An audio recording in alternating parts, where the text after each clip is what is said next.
because I could solve a problem that could make them millions, and it only took me an hour, but it actually took me 20 some years of knowledge and expertise and building my career up to where I am now to be able to put that hour in and solve that $1 million problem. G'day folks, Troy Dean here from WP Elevation, and I'm very excited this week to be speaking with Stephan Spencer on the podcast. He is one of the original authors of the Art of SEO book. We talk about writing books, we talk about public speaking, we talk about being on television, and we also talk about the possibility that robots are going to replace all of us. It's a fascinating episode. It's a little longer than usual, but there is tons of gold in this episode. Stay with us. This is the WP Elevation Podcast, helping WordPress consultants elevate. Just before we get into this episode of the WP Elevation Podcast, we'd like to take a moment to thank our sponsor, GoDaddy Pro, who help us make this all possible. But instead of just giving you a spiel about how great GoDaddy Pro is, we thought it would be more interesting to introduce you to a GoDaddy Pro customer, a WordPress consultant just like you, and see what kind of work they're doing with their clients and the impact they're having on their community. Melissa Gessinger of One Day Labs uses her talents to build websites in one day for her clients. With GoDaddy Pro Tools, she's able to achieve an entire website in one day for nonprofits that are looking to impact their community through her One Day Labs Day of Giving. We have found that a great way to give back to the community is to have these events once a year where we are able to build a website for a nonprofit in our community for free in a day. That's awesome. And then how did the Raise Collective website, how did that help their nonprofit? How did it help make an impact? We built a site for the Raises Collective, which is a Sonoma County nonprofit that does a lot of giving back to the community, like the Hispanic community, people of color, through art installations and programs and that kind of thing. So having a good website built by a professional just raises an organization's credibility. And so being able to go through the process with us, we in about an 8 to 10 hour period of time, they had a new logo. Were able to have a brand new website with both English and Spanish translation. Where can people find you to learn more about your business? They can go to onedaylabs.com. For more information about GoDaddy Pro, visit godaddy.com/pro for tools to support your business.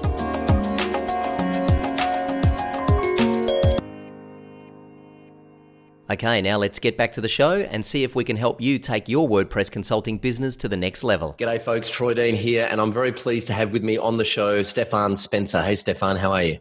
I'm doing great, thanks. Awesome. Thanks for joining us on the show. We are going to be talking all things SEO. We're going to be talking writing books. We're going to be talking speaking, how to get on television.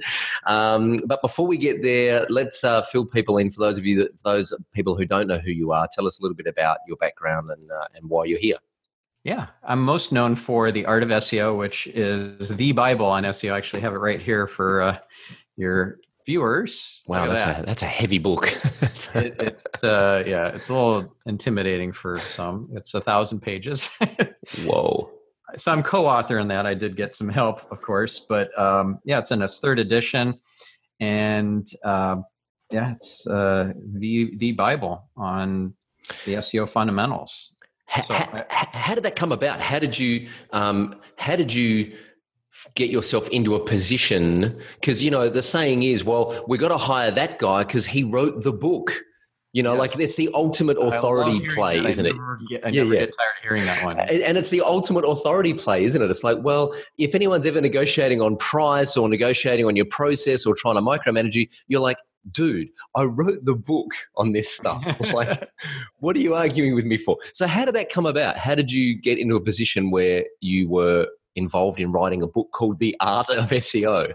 Yeah, so the book came about because I was being very generous in sharing my knowledge at a conference called SMX Advanced. It was the very first SMX Advanced, and I believe in karma, business karma, that what you put out there in the universe, you get back, and you shouldn't put stuff out in the universe because you expect stuff back, but just because that's how you operate in the world. Yeah. So I gave away some of my best tips. The actual session idea was called Give It Up. And I came up with that idea. And yeah, at this conference, everybody who was in the SEO industry who was big at the time was there, including Rand Fishkin. And 3 weeks later, I hadn't really spoken to him before. So when he came up to me in the speaker room at the next conference, which was SES Toronto a few weeks later, he came up and gave me a hug.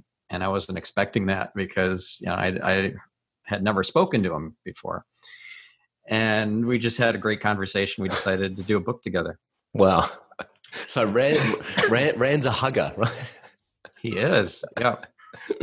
For those that don't know, I've been living under a rock for the last 10 years. Rand Fishkin, of course, is also the founder of Moz, which is the fabulous SEO software that we all know and love. So you'd never written a book before, and before the Art of SEO, and there were 4, including yourself and Rand, there are 4 co-authors of that first edition. Is that right? Yeah. Here, let me take a drink of water. Sure. There was, I believe, yourself, Eric, Jesse, and Rand. Did you all work on the first edition? Yeah, we worked on the first and second editions, and then the third edition Rand dropped off. Cool. How was that, collaborating on a book of that magnitude with 3 other authors? What was the process like? It's really you know what they say, camel is a horse designed by committee.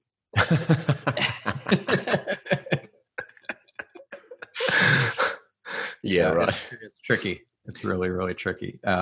Getting the voice to be consistent. Yeah. We had a ghost writer help us, more of a ghost editor.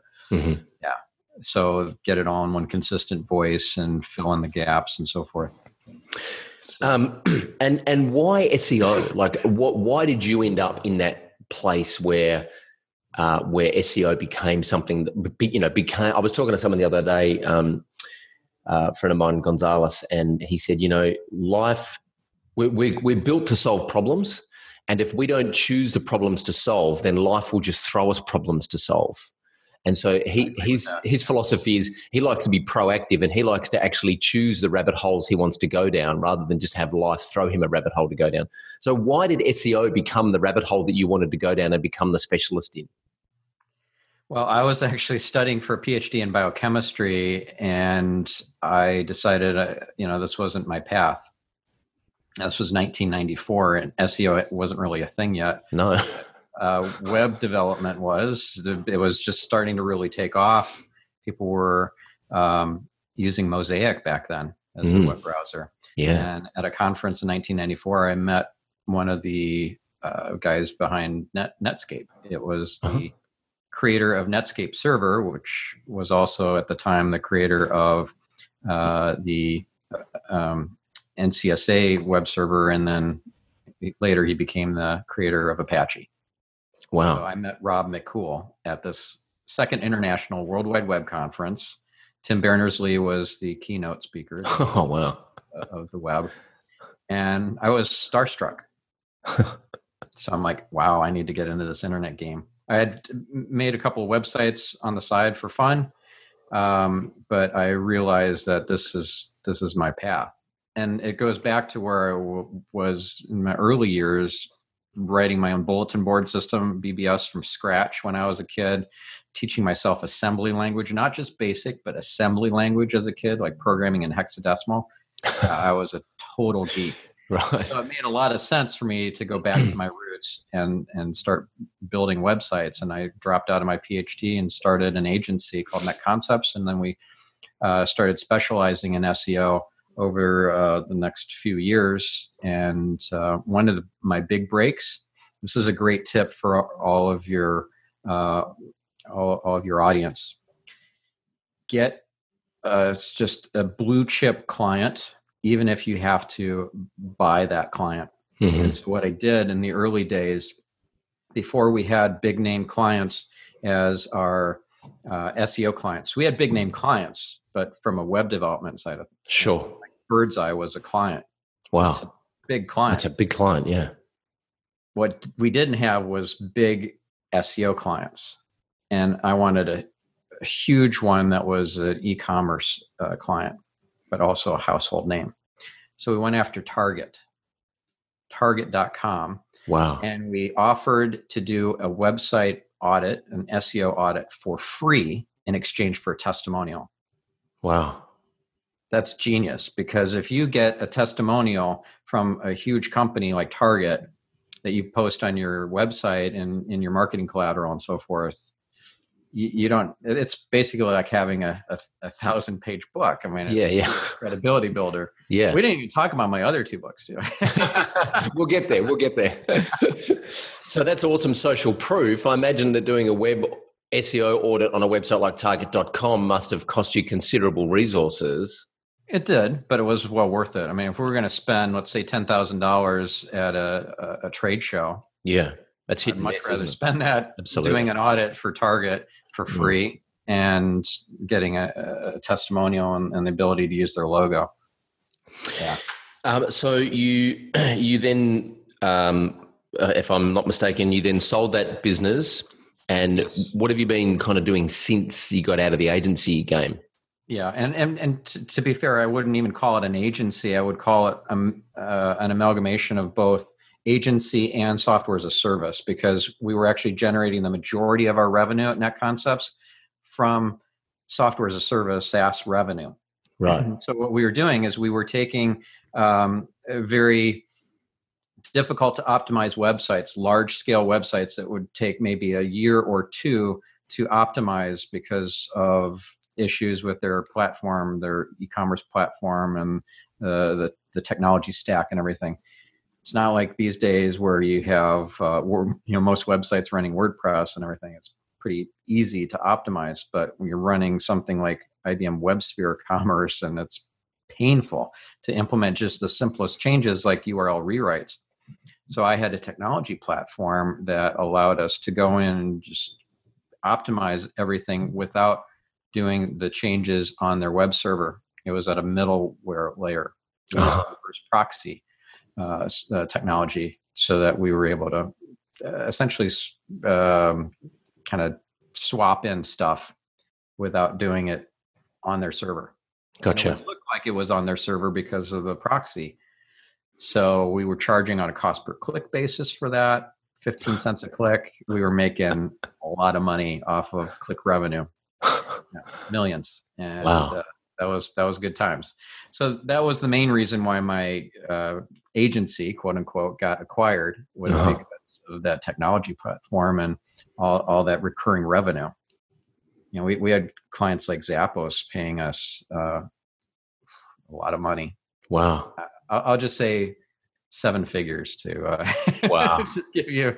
Wow. And when you compare that to SEO consultants back in the day, at that time they were charging at best maybe 10 grand a month. You know, maybe you can find 15 grand sort of size clients, maybe. That's it.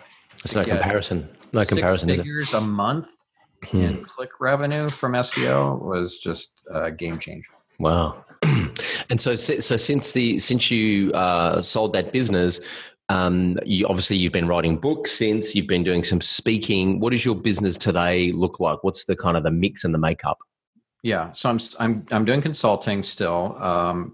It's pretty selective who I take on, because I decided not to build another agency and have another big team with, you know, we had at our peak like 65 staff and three different countries. Yeah. One of those businesses is still going. I don't have any involvement in it.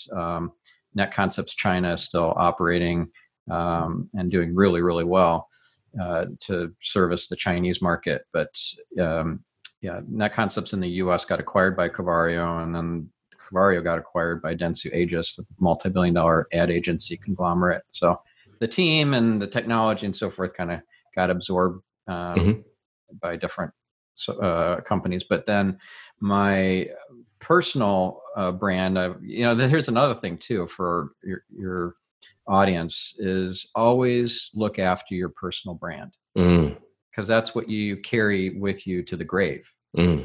Your company, like for you, WP Elevation, that's your company today, but is it going to be your company in 20 years? Yeah, that's right. That's fine. So you always will have your personal brand. And if you just keep putting that off, like, oh yeah, I really should work on my Troy Dean website. Yeah. I never have time. Yeah. That's a bad idea to push that to the sidelines, because that's the brand you carry with you all the way to the grave. So I always... Have you been stalking me, Stephan? Have you been... Is my office bugged? It's a very timely conversation. I actually said to my wife last night, I wonder if anyone's going to tune in and watch my live streams when I'm 64. I hope so too. But I'm kind of starting to think, 20 years in the future. And I'm starting to have that conversation with myself and the team here about my personal brand. It's a conversation that we're actually having right now as we speak. So it's very timely that you bring this up. Anyway, sorry. Yeah, so that's part of being on TV. That's part of having your own books. So this book, Google Power Search, you notice is solo authored. Because I wanted to have a book that I was the only author of.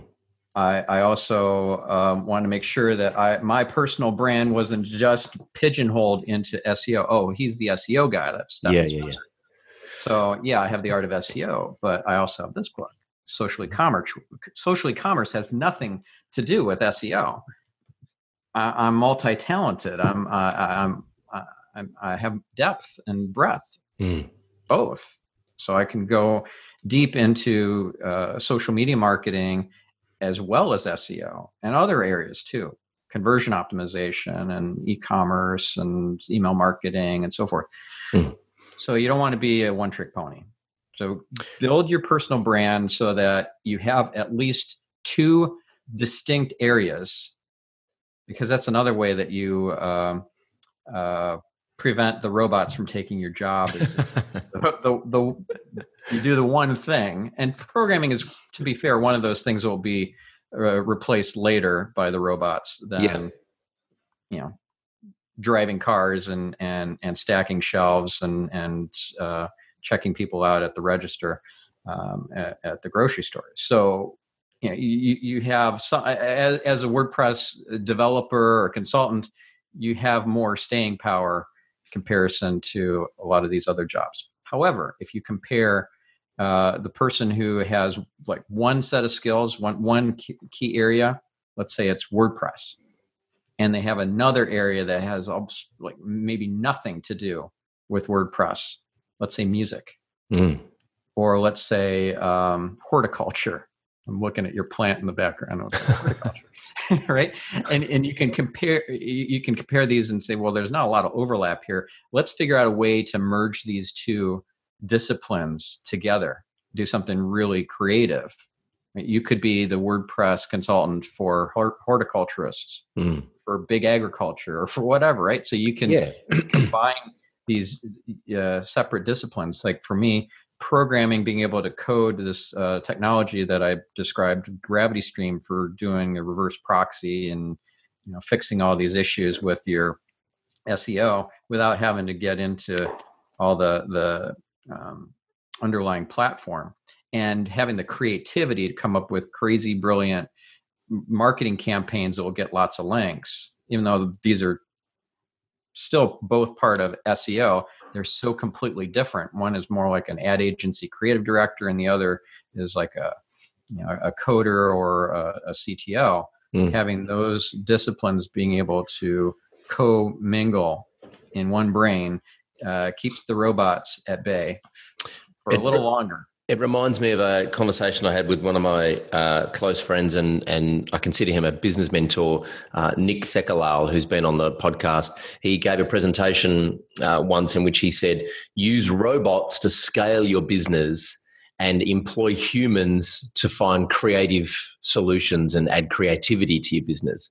Because the one thing that robots will always struggle with is how to make a judgment call on what is best for the customer. In fact, on the weekend, I was reading an interesting article about the algorithm and how Facebook recommend, every day in your newsfeed on Facebook, there's a post that says, on this day a year ago, this is what you were doing, and it got a lot of engagement. Maybe you want to promote this to your friends again and share this memory from a year ago. And there was a story about a guy whose newsfeed said on this day a year ago, and there's this lovely music that the Facebook robot video, robots put together and encouraging him to promote this post. And it was when he was... I think I know this is where this is going. He was in a really bad car accident, and it was pictures of him being carted off to the hospital in the back of an ambulance. And it was quite traumatic for him to revisit that. And it's because no human being's checking on the content. It's the robot just saying, hey, this got lots of likes and comments. Maybe you want to share this again. So, becoming... a robot may, and this is the conversation we have on a daily basis in our Facebook group, is WordPress consultants are saying, well, with things like the grid and AI, developing a website from a Photoshop file into a website is going to be completely automated and there'll be no human beings involved.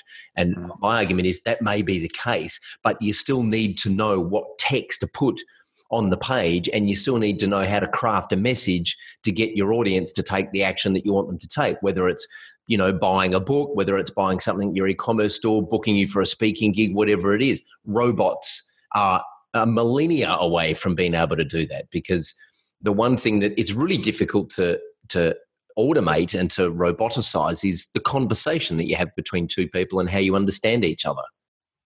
Well, let's agree to disagree on this one. Because, oh, really? Yes. Here's the problem. Most people have a linear time horizon, right? So when you look at the actual horizon, you don't think, wow, this is pretty cool. We're sitting on a globe, right? You look into the distance and you see, your brain thinks flat. This is how we think about time as well, but it's not how things are progressing. The law of accelerating returns, which is all about how technological change is exponential because of Moore's law and Metcalfe's law. Moore's law being that every 18 months, the processing power either doubles or the price of that same processing power halves, or both. And then Metcalfe's law that the network, the value of the network grows exponentially with the size of the network. So that's why the first couple of fax machines were worthless, but then 100 people having fax machines more valuable, and then 1,000 fax machines, and quickly it became massively valuable because enough people had fax machines, and then the internet, and then the next thing, whatever the next thing is. So with all this exponential advance of technology happening, according to Ray Kurzweil, do you know who Ray Kurzweil is? Oh, I know the name. Yeah. I know Ray Kurzweil from Singularity University. Is that right? Correct. Singularity University. He wrote The Singularity is Near. The Age of Intelligent Machines was another one of his earlier books, and The Age of Spiritual Machines. So he's very good at predicting the future, and a lot of his predictions have come to pass. And he's also an incredible technologist and inventor. He invented speech synthesizers, music synthesizers, all these incredible things. His prediction is that, or his analysis is that in the last 100 years, we had X amount of technological growth. And at today's rate of change, because things have sped up so much, the last 100 years would fit into the next 10 years. Or no, 20 years, the next 20 years. But because it's continuing to speed up. See, that's if today's rate of change held up for the next 20 years, but that's not going to happen. It's going to continue to speed up. So it would actually fit into the next 12 years. The last 100 years, think about 100 years ago, telling somebody that, yeah, we're going to have these boxes where you're going to put TV dinners in, where people will be walking down the street and they'll have a little wire going into their pocket, and that's so they can talk on the phone to somebody in China. It's like, what? It sounds like fantasy. Yeah. Well, television, So imagine what life is going to be like in 12 more years. That's essentially like 100 years ago, fast forwarding into today. So 12 years ago, 12 years from now will be like the last 100 years. So wrap your head around that, and you think, okay, computers today are not very good at emotional intelligence. They're not very creative. They can't create a symphony, for example. They can't create or compose a symphony. They can't paint a masterpiece. But how long do you think? You said a millennium. It's not going to be millennium. It's going to. The singularity point is actually, according to Ray Kurzweil, around 2055 to 2065. Wow. That's where all known laws of the universe break down in terms of evolution. Right? So there's different kinds of singularities. Quantum singularity is a black hole. The known laws of physics break down inside of a black hole, inside of a quantum singularity. Evolutionary singularity, which we're going to hit in 2055, 2065, somewhere in that ballpark. All the known laws of evolution break down. But well before then, like 2045 or 2035, somewhere around there, computers will be smarter than us.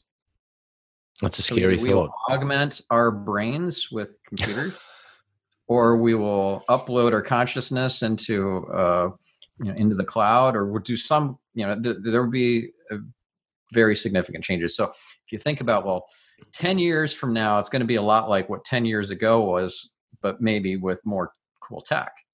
Oh no. So we got to think about what's 2 years down the pike going to look like, what's 5 years, what's 10 years. And we have to think exponentially instead of thinking linearly, like we're looking at the horizon, and we got to train our brains to remember we're on a globe. We're on a sphere. So how do we, as consultants, our value really is in the relationships that we have with our clients and the problems that we solve for our clients. How does that impact what our job looks like in 10 years' time? Well, you always have to be ahead of the curve in terms of knowing, your client needs to rely on you not just to be proactive, but to be preemptive. So if you're waiting for the client to call you asking for help with a particular issue, like, hey, what's this thing about AMP? Accelerated mobile pages. I just heard about that. Tell me about it. Never, ever, ever should that be happening. The client should be relying on you to say, hey, there's this thing that you should know about. It's AMP, accelerated mobile pages. Let me tell you about it, and you can tell me if you think this is a fit for you, and then we can, design a roadmap for getting this implemented. Right? So they rely on you to be preemptive. And if you have this long view of the future, okay, I understand that the law of accelerating returns means stuff that we think is science fiction will be science fact a lot sooner than we anticipate. So I need to be ahead of the curve here. I need to keep my client informed and thinking bigger picture and outside the box and more into this fantastic future. I think that makes you a lot more valuable and strategic instead of just a vendor who is a service provider of the moment. Yeah, I agree 100%. Uber just invested $1.4 billion and ordered 24,000 driverless Volvo XC90s to be delivered in the next 5 or 6 years. And if you'd said to me when I was a kid that we'll be getting in driverless cars and, to go to work or to go out to the theater at night, I would have thought you're a lunatic, and I would have thought that you would have been reading too many Isaac Asimov books. But turns out driverless cars are going to be here in our lifetime, which is a very exciting thing. It's not just in our lifetime; it's in the next few years. Yeah, I'd say anticipate that you'll be stepping into driverless cars and sitting down in them and going for rides in the next 3 to 4, maybe 5 years max. Yeah. That's the reality. And so if you are like the equivalent of an Uber driver today, oh yeah, I'm doing low level stuff. I know it's got a limited shelf life, but it's making good money right now. Yeah. I'm in the ecosystem doing WordPress stuff. That's a commodity. Yeah. Yeah. You are like the Uber driver, and there are Uber drivers who have their head in the sand, and that's the worst case. They don't believe that they're going to be replaced by robots. There are ones who say, well, I'm just going to make hay while The sun shines, yeah. Yeah. While it's good to do that, while that works, and then there's those who are just like, okay, I'm in a dead end industry and I need to get out now. I think all of your audience need to be in that last category. If you're doing something that's a commodity that's doesn't have a future, get out now, because if you go in later, you're behind the curve. Other people are blazing the trail, are making the innovations, and you're trying to play catch up. So what does an SEO consultant's job look like in 5 years' time? I mean, won't the algorithm just make all the recommendations and do all the work and effectively replace you as an SEO consultant? Well, that's a great question, and that applies to what we were just talking about. So you can be the kind of SEO consultant or the kind of WordPress consultant who is doing the old school stuff, the commodity type stuff. Well, I'm doing keyword research and figuring out which keywords are better than other ones in terms of more popular or more attainable, to achieve a top 10 ranking for, or has higher relevance to, what my industry is about or whatever. So that's really basic, fundamental SEO. I'm not saying neglect it, but I'm saying that has a limited shelf life. Going in and optimizing your content to incorporate those keywords that you identify as more popular than others, using the better synonyms than the ones that nobody is searching for. That's really basic blocking and tackling. Yeah. If that's all you do, you're going to be dead. In terms of the industry, you're going to be left behind.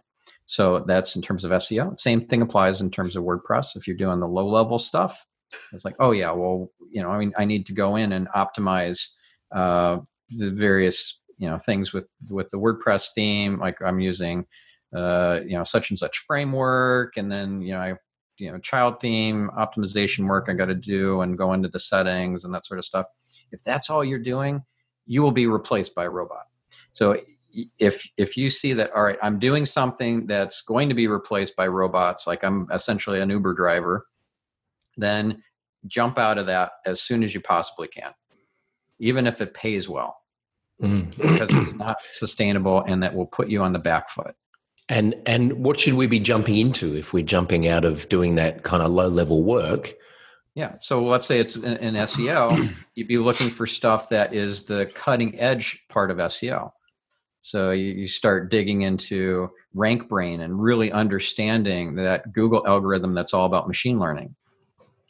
It's machine learning right now. It's not full AI, artificial intelligence. It will be.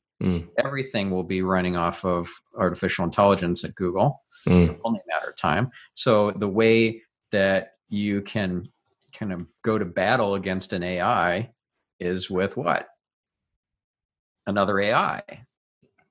So you got to become an expert on artificial intelligence if you want to survive and thrive in this new age of SEO.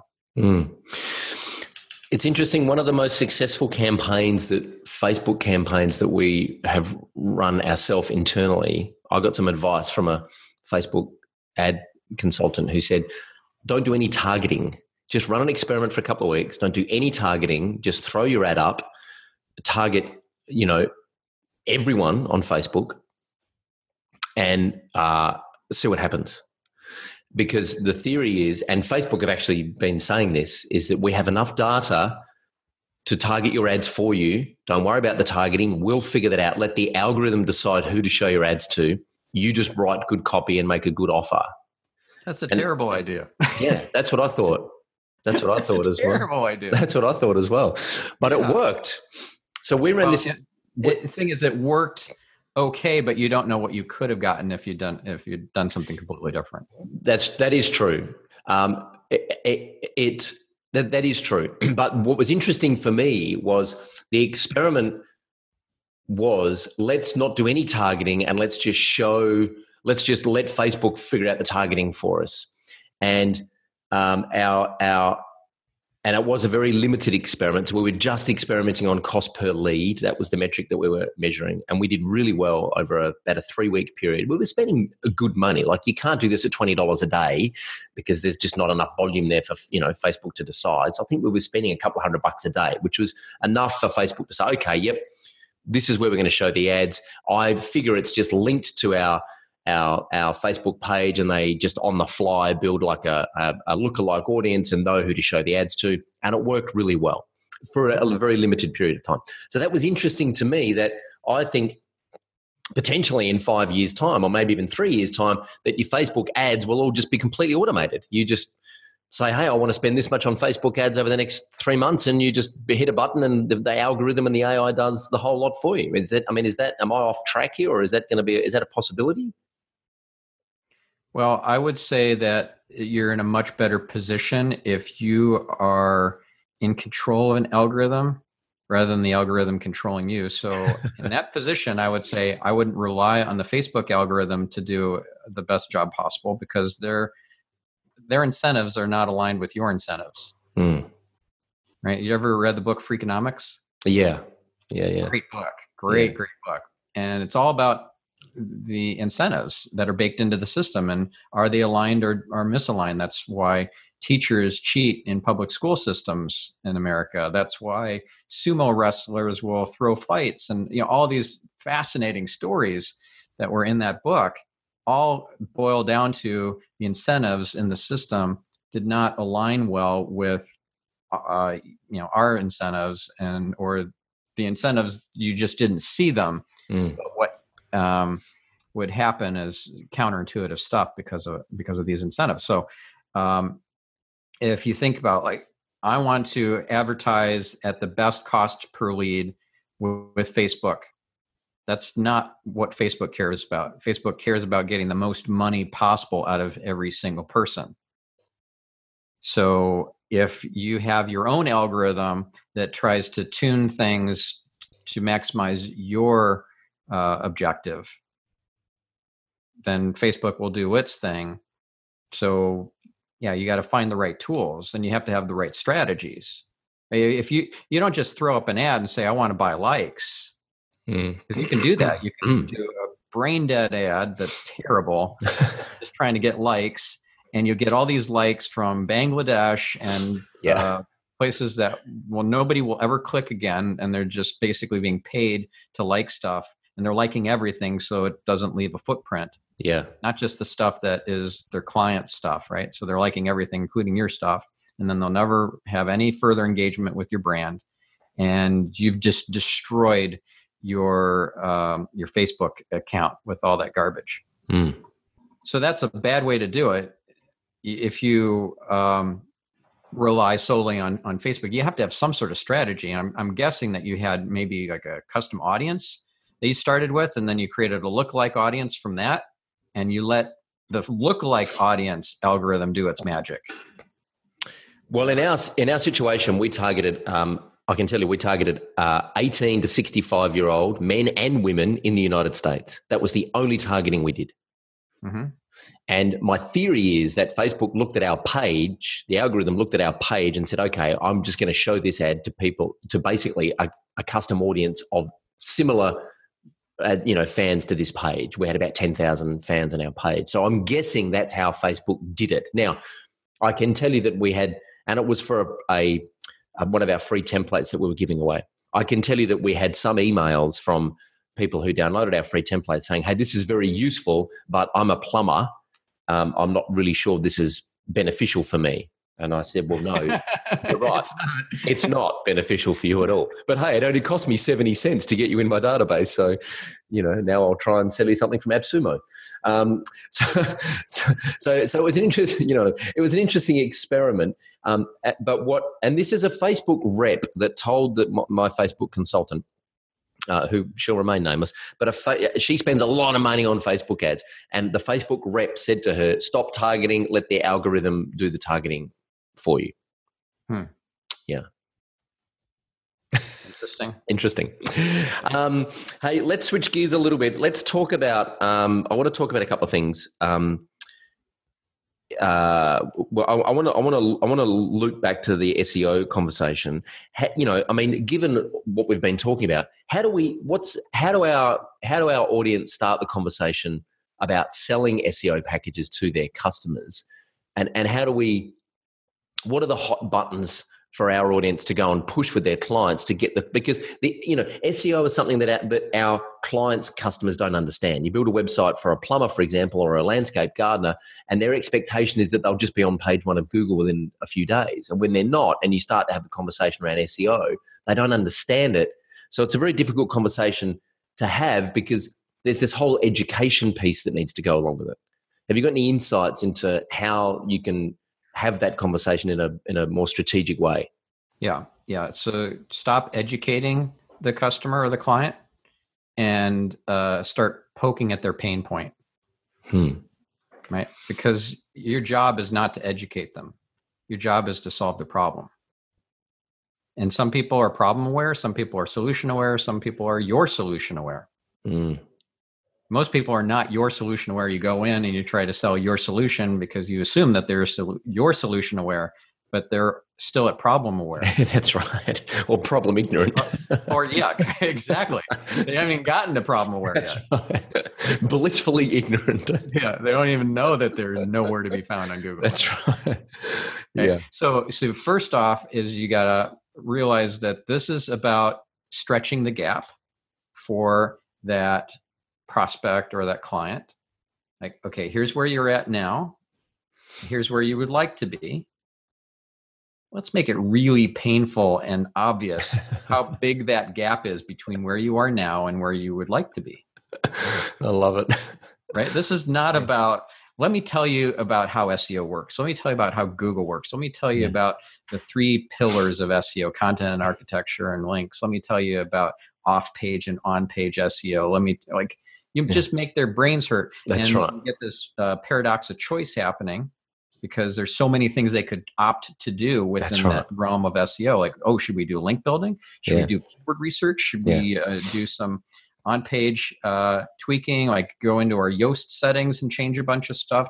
Is this ongoing work, like maintenance we need to do every month? Or is this stuff that is just one-time fix? Yeah, it's a rabbit hole. Just avoid that entirely and just say, look, here's where you're at, and it's not pretty. And you really make them aware that they're in a problem. And what would you like to have happen? And what do you think that's worth to you? Like, give me some numbers. Give me some estimates of what you think that would be worth to you. Now you can say, well, I'm only a fraction of what that worth is, that number you just gave me. I think this is a no-brainer. Let's do it. And so is your approach to keep the client hands off in terms of what you're actually delivering and just, basically say, look, I wrote the book on this. Trust me, I'm an expert. I know what I'm doing. I'll get you the result. You don't need to know the details. I would, most people aren't going to be able to say I wrote the book on it. No, that's right. That's right. So I can say that, but that's right. That only works for a very, very small audience. That's right. I would say it's on a need to know basis. Right. If you're in the weeds telling them that I did this little thing, I changed your Yoast setting from disallow to no index, and here's why that's important. And yeah. It just is that's a road to nowhere. Yeah. That's right. You got to show them results. Yeah. So you track their rankings using a rankings tracker like Rank Ranger or Authority Labs or Stat Search Analytics. And you give them reports and say, here's where you were and here's where you are now. And these are some of the things that we did that I think is moving the needle for you. Yeah. And you don't have to go into explanations of, like, you don't want to be in the position of providing as a consultant a report that is for your every invoice. You have to list all your hours and what you did hour, right? I don't even track my time. That's right. I charge based on results. I charge based on what I deliver for my clients, not on how many hours I put in. Because I could solve a problem that could make them millions. And it only took me an hour, but it actually took me 20 some years of knowledge and expertise and building my career up to where I am now to be able to put that hour in and solve that $1 million problem. They shouldn't pay for an hour of my time. No, because, and you've written a few books on the topic. And, Yeah, but exactly. This is true for everybody absolutely. who's listening to this. Yeah. You have value that far exceeds your hourly rate. So if you think in terms of what can I earn per hour, you're getting the game wrong. It's all about results. That's what the client cares about. They care about the result. What is it worth to them? So now you can understand the value to them by asking them those pointed questions like, well, here's where you are now and here's where you'd like to be. What do you think that's worth? What do you think that's costing you on a monthly basis or on a yearly basis? Wow, that's a lot of money. Shouldn't we fix that immediately? And I'm only a fraction of what that's going to cost. And yeah, that might be 10 or 100 times what I would have charged you on an hourly basis, but I'm not going to talk about that. I'm going to tell you this is the cost because this is the project and this is the value that we expect to get based on our discussions and understanding of the gap between where you are and where you'd like to be. 100%. I couldn't agree more. We're singing from the same hymn book, as they say. Yeah. And I hope you're paying attention, people listening and making notes, because this is exactly, Stephan is exactly spot on here. A couple of things I want to talk about before we wrap up. One is, and this is something that people may not know about you, but I know about this because I did some research before the episode. First of all, how do you get a Wikipedia entry? How did that happen?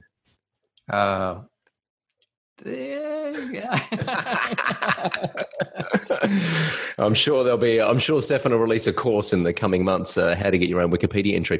It's tricky. It's very tricky because you can't go in and create your own article. No, I know. I tried once. Yeah, that's against the conflict of interest. Yeah. Yeah. You have to be very aware of the constraints within the Wikipedia ecosystem. So yeah, that's a whole other episode. That's a whole other episode, exactly. But there are just two things that I wanted to touch on just to give people a little bit more of an understanding about Stephan, the man, rather than the SEO author. A couple of things that I discovered. One is, and you've blogged quite publicly about this, is that you're a foster child, right? Mm-hmm. Yeah, for a few years during my teenage years, I was a foster child. How do you think? How do you think that, in terms of your resilience as a business person and as an adult, how do you think that played into that? Definitely added to.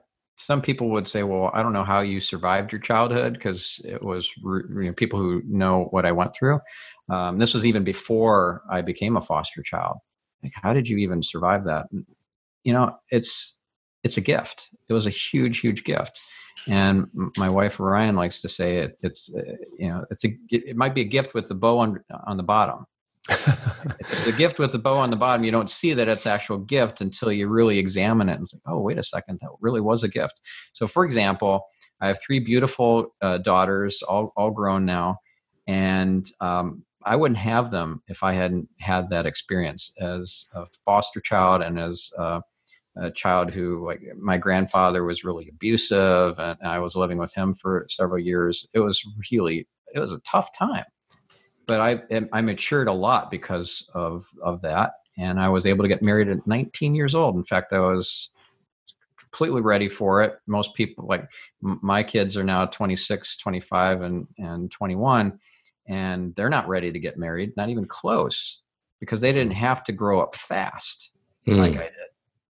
And what would happen if I had an easy childhood? Not only would I not be as resilient and as good at business and whatever else, but I wouldn't have them, because I got married at 19 and I had my first kid at 20. And wow, that's how my life evolved as an early adult, as a young adult. And none of that would have transpired if I hadn't that kind of maturity and depth at such a young age. So it's a gift with the bow on the bottom, but now I can see the full benefits of it. why I went on TV to talk about being a foster kid recently. And it wasn't public before. It was about a year ago, a year and a half ago, that I started being public about it. It's not that I was hiding it. It's just I didn't see the relevance. Yeah. But then learning about how to get on TV and pitching TV producers on segments, I'm like, well, May is National Foster Care Month, and I was a foster child, and that's a compelling story, and I can make a difference and let people know like what they could do, even if they don't want to take in a foster child. They could donate, they could volunteer. There are things they could do to make these foster kids' lives better. So I can make a difference. I can provide a really compelling segment proposal to the producers. And here's the key thing for people, for our listeners, is that when you're on TV, you're the authority and you're a celebrity. People will pay twice as much money for you because you're the person on TV. Yeah. And you could be talking about plumbing. You could be talking about being a foster child. You could talk about WordPress. It doesn't matter. Your sizzle reel and your media clips and everything, and the as seen on logos, all that could be about you being a foster child, and or your involvement with a nonprofit. Like I'm on the board of a nonprofit that builds schools in Africa, and I could be talking about this on TV, and that's going to help my personal brand back to that. Early on in the segment and in this episode, we talked about the power of your personal brand and how you have to nurture it. So getting these TV segments talking about being a foster child, I thought, okay, this is going to be helpful for a whole lot of different reasons. And the more open and vulnerable I'm willing to be, the more karma, points I'll get. And the more light I'll reveal into the universe. So that's why I did it. And I've gotten some really good anecdotal feedback that was the right thing to do. Yeah, well, kudos to you, because being vulnerable like that and telling your story takes a lot of courage. And I think it empowers others to feel a little safer in telling their story and feeling a little more connected to each other. You know what they say is facts tell, stories sell. Yeah. People buy from people. They don't buy from companies. Yeah. They don't buy from vendors. So if they can relate to you, you've built relatability, you've climbed that wall of context between you and the prospect. So they know not only that you get them, but like you get their world. So it's not enough if they, if you get their world, it only counts if they feel gotten by you. Yeah. If they don't feel that. If they didn't receive that, doesn't matter how much you get their world and what they're experiencing, it doesn't count. Yep. Yeah. Great advice. The other story that I just wanted to touch on is your relationship with your daughter, who started a blog, and how encouraging you were. And am I right in saying that you helped her get her own piece in the Huffington Post? Is that right? Yeah. So what happened with my daughter is I encouraged her to start a blog and do SEO back when she was 14 years old. And it went really well for her. She has a passion for Neopets, the virtual pet site. And she created a blog around that. And went like gangbusters, and she started to get rankings for it. And then she got to speak on a panel at Blog Her, the Women Bloggers Conference, as a 16-year-old. Wow. So that's launched her speaking career. Then she started speaking at all these other conferences as a teenager. And then she got her own column with the Huffington Post at 17 years old. So she was a blogger with the Huffington Post. And she got written up in newspapers, and there's just really, it exploded from there. That's and fantastic. In fact, she just recently this summer was on MSNBC. Wow. She had a TV appearance. Like I've had 11 TV appearances so far, but I went through a whole training program and pitched TV producers as part of this thing. She didn't do any of that. And she has the biggest TV appearance, like totally eclipses all my other TV appearances, like MSNBC. She can drop a link in an email to a prospect, say, you should watch this TV appearance of me. And it's a Dateline NBC URL. It's like, wow. So yeah, it's pretty cool. And she had the desire to take the ball and run with it. I didn't do all the work for her. That's the thing too, is you can't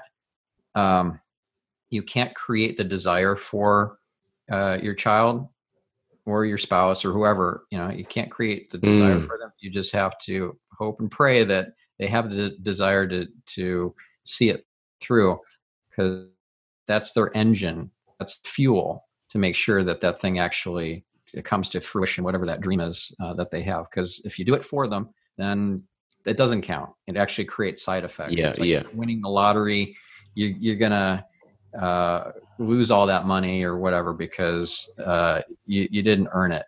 It didn't come through your efforts. Yeah. So they got to put that effort in, and then they get the reward, and you're kind of the guide, and you're the Sherpa. Yeah. Guiding them up the mountain. Yeah, totally agree. Stephan Spencer, this has been fascinating. Thank you so much for joining us on the show. Where can people reach out and say hi to you online? Yeah, so I'm on Twitter, @Spencer. They can email me, Stephan at stephanspencer.com. It's STEPHAN. My website, stephanspencer.com. I also have my 2 podcast shows, which are amazing, and I am biased, but trust me, they are amazing. The Optimized Geek is one of them, and Marketing Speak is the other. MarketingSpeak.com is the website, and OptimizedGeek.com is the other website. And Troy, he's one of my guests on Marketing Speak. It was a great episode. So, yeah, you should drop a link in the show notes to that. I will do. Really good one. Will do for sure. Awesome. Well, thank you for returning the favor and being on the show. And I look forward to keeping in touch. And thanks for all the stories and all the advice and the philosophical chat about AI. I really enjoyed this episode. It was great. Me too. Thanks, Stephan. Okay, cheers. thanks. Take care. Well, I hope you enjoyed that episode of the podcast as much as I did. I could have waxed lyrical with Stephan for hours, and I probably will at some point in the future. I'll have him back on another call.